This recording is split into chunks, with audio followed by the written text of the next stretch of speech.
most popular comic book in the world today is coming to life. Sneak preview of X-Men this Saturday morning on Fox.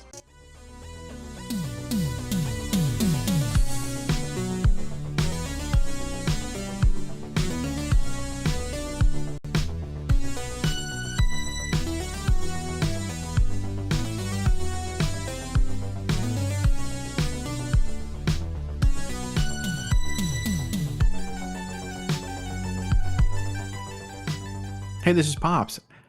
Saturday morning cartoons, baby. Having fun? Having fun hanging out. Another week, another great episode with the X-Men. I'm super excited to be able to hang out with you people, talk about it. This one's called Cold Comfort. Obviously, cold means we're going to get a little Iceman. That's right. So Bobby shows up. And if you haven't been watching the last couple episodes, yes, they're sort of like out of order relative to when they aired, made, whatever. We're kind of piecing this together the best I can because season 3 gets all jumbled up here, but we really haven't seen Iceman, really haven't had sort of talk of the origins of the X-Men and things like that. So this is actually what we get in this episode, which I really, really did like. So basically, Bobby Iceman is attacking a government facility. Professor Xavier is being alerted to this. He sends the X-Men out, and you see Cyclops. He's coming unglued. He hates Bobby. Man, there's like disdain between these two, and you don't know why. Um, they're Scott and Charles are at odds over Bobby anyway. You've always favored him. You let him get away with things no way else can get away. I mean, it's just crazy stuff, right?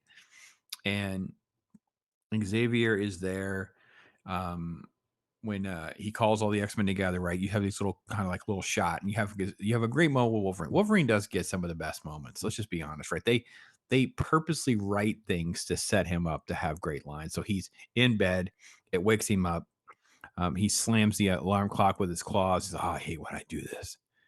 It's like, and then it's later he says, "I'm like, I don't get a full night's sleep. I'm cranky all day." And I'm like, this is great. This is great. Um, Jubilee is again treated like a child. She's talked down to. Charles is a terrible person in this episode. You see him sort of like kind of come to grips with that a little bit, but uh, you're not going to win anywhere with a teenager, which is Jubilee supposed to be around 15. If you just keep pressing in at her like this, but that's what they do. And when they get there, Cyclops is the one that knocks Iceman out with the optic blast. Wolverine's like, touch of overkill. Oh, Squinty, that's right. Let's go Squinty. A touch of overkill there, Squinty. And I kind of laughed. Like, yeah, that's funny. Calling Cyclops Squinty is kind of funny. Xavier uses his powers. He creates like a monster hallucination, so all the soldiers kind of flinch and recoil, so the X-Men can flee. And then later, they trap Iceman in this like technology they got from the last few episodes. And then you have sort of like Jubilee looking back at Iceman and trying to figure out who he is and what his story is. And you get the X-Men origins. You literally look like the old school costumes. He's one of the original ones, whatever. And she makes a comment about him cute. So Jubilee, man, she's cute. She's hot on everybody. She's hot on Longshot. Now she's hot on Bobby. Beast visits, and when Beast visits Iceman, they kind of recount um, Polaris, who was Iceman's girlfriend at the time and was injured. And then, of course, they try to live a normal life together, and then she was gone. There's a struggle, and that's what this says, right? And you get these little nuggets, and this is where the show does do well. I know it's still very juvenile compared to Batman animated series, but it's still very mature compared to a lot of other cartoons. There's a great line. He says something about without trust, the world can be a lonely place. And they both kind of have this moment where you're like, oh, wow, that's heavy, heavy stuff. So Jubilee actually sets Iceman free, and you end up in this sort of like fiasco of like trying to look for Polaris and the X-Men showing up, and they end up facing off against X Factor. Now, this is kind of, I think, the first time we get these characters. I don't think sometimes they've introduced characters like in passing frames and stuff, but Havoc, Multiple Man, Strong Guy, Wolfsbane, Quicksilver, and then we get Forge. Now, Forge has been in several episodes tied to the Cable time jumping story arc, right? Um, anyway, so basically, you have all of this stuff interacting there.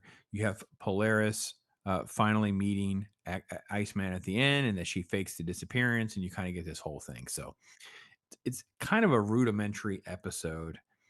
I did like the fact that Charles kind of like comes to grips of like, as I had to stop being like authoritarian schoolmaster, and I could have just been a friend. If I had heard Bobby out, I would have understood a little bit more about where he's coming from.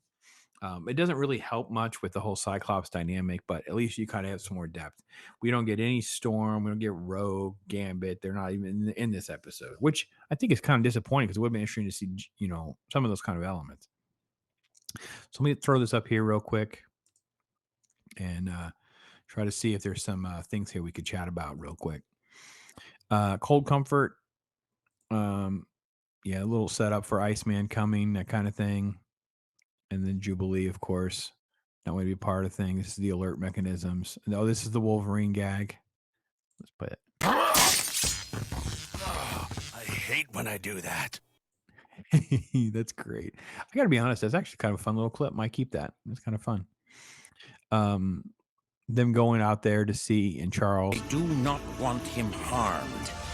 And it creates animosity because of where Cyclops is with everything. Iceman, of course, freezes Wolverine quickly. And then, of course, you get the optic blast. Look at the animation, though. It's very inconsistent at times. It's really good.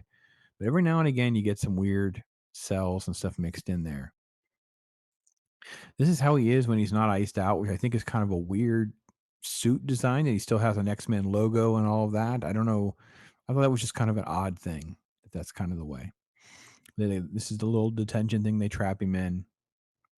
And this is that backstory I was saying where she's watching a little bit of that information. And I thought it was okay. I really liked it. There's the OG X-Men, right? You get a little clip of what they look like with them rolling out. It's kind of like almost like a runway model thing too. Look, they kind of roll out there. Yeah. They're doing their thing. So that's kind of cool.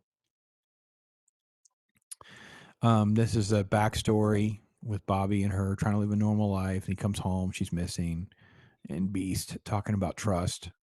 And then, of course, there's your X Factor kind of coming in with some conflict. And there's Forge. Excuse me. So all this is done really, really well. Again, the animation's great. The action sequence is good. I'm very disappointed, though, we don't get our music cues.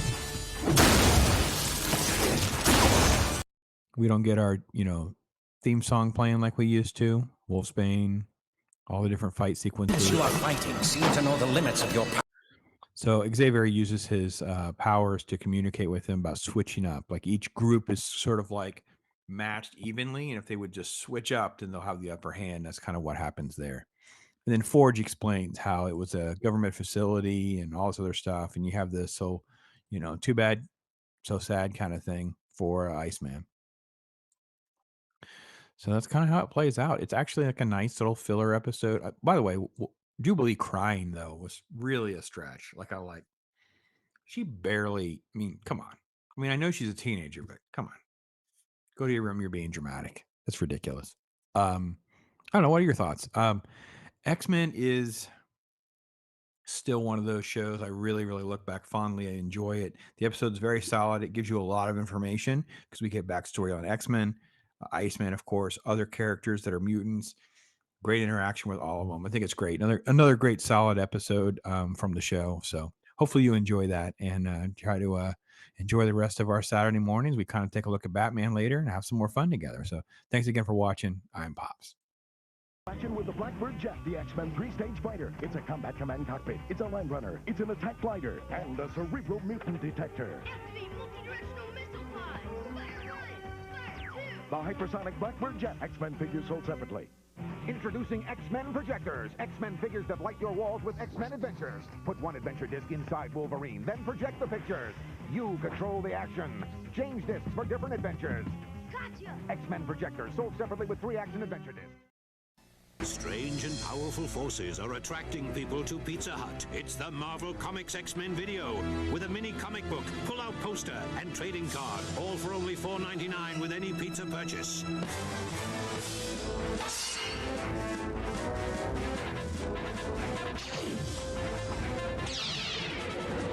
There are 2 video packs to collect, so hurry and get your your claws on them. Oh, I'll wrap that up. Exclusively at Pizza Hut. They've got Wolverine. They've got Storm! Even Beast. Right where those mutants belong. In a can. New from Chef Boyardee. All your favorite X-Men in pasta shapes and excellent sauce. We got 'em. And only you can set them free. New X-Men pasta. It's not just a meal, it's an adventure. Hey kids, want to see the hottest X-Men ever? It's new Light Up X-Men. Turn on the awesome power of Wolverine's laser blaster. Light up the blinding power of Gambit's plasmic energy cards. Ignite the scorching power of Juggernaut's crystal torch. Load X-Men's light up weapons and you'll have the power. The heat is on, X-Men. To light up the action. Lights out, Juggernaut! Got him! Juggernaut's down, but is he out? Light up X-Men. Turn on the power. Light up the action. Light up X-Men.